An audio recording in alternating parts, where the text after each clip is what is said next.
Well, as a new version of Photoshop gets out there for a little while, it's always interesting to see some of the new ways that people find to use features. And one of the cool things that you can do that I found with smart filters is actually take an adjustment in Photoshop that used to only be able to be applied as a permanent adjustment, but you can kind of make it into a very flexible adjustment that you can change later. So here's the example.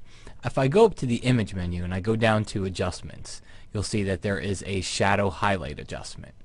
Okay, now this shadow highlight adjustment is very, very flexible, very cool, because it really works well on your photos. But the one problem is that it's not an adjustment layer, and you can see that if you go to the layers palette and you go down to the bottom, you click on your new adjustment layers, you will see that the shadow highlight adjustment is indeed not inside there.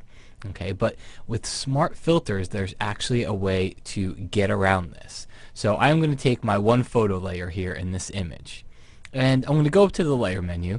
I'm going to go down to smart objects, and I'm just going to convert this over into a smart object. I do that because any layer that I want to use a smart filter on, and when I say smart filters I mean those non-destructive filters, any layer that I want to use one of those filters on has to be a smart object layer first. Okay, it can't just be a regular layer.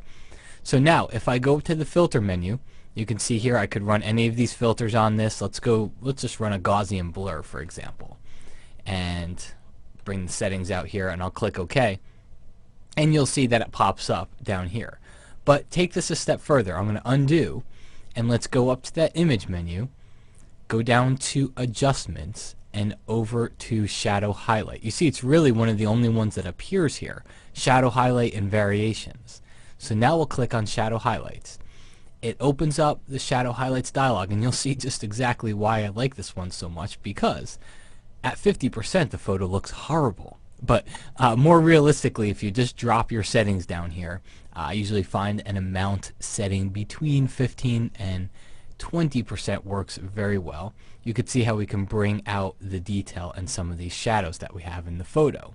And if you click the preview, that shows you before and that shows you after. So you can probably even take it up a little bit more.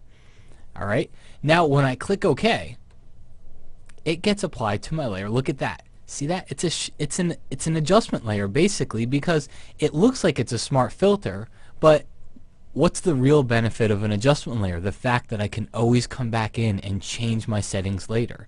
Same thing with these smart filters. Double click on shadow highlight, it opens up that dialog box again, same settings I had before, and now I can come in here and adjust it.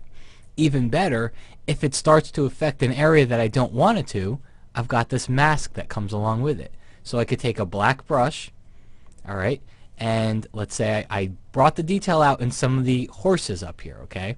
And that's good, that's what I want, but I didn't want to bring too much of the detail out in the shadows back here. Kind of want to leave that a little bit darker. So I could just paint with a black brush, and you can see how that starts to darken the background. You can see it right here on the mask. So as I said in the beginning, it really is interesting once a new version of Photoshop gets out there, is to see how you can take some of those features that weren't really meant for what they're being used for, but see how you can take them and push them a little bit further. And in this example, converting for a smart filter and then adding that shadow adjustment highlight, or that shadow highlight adjustment to your photo, you can see here it gives us a way to do something that we really never could before we had Photoshop CS3.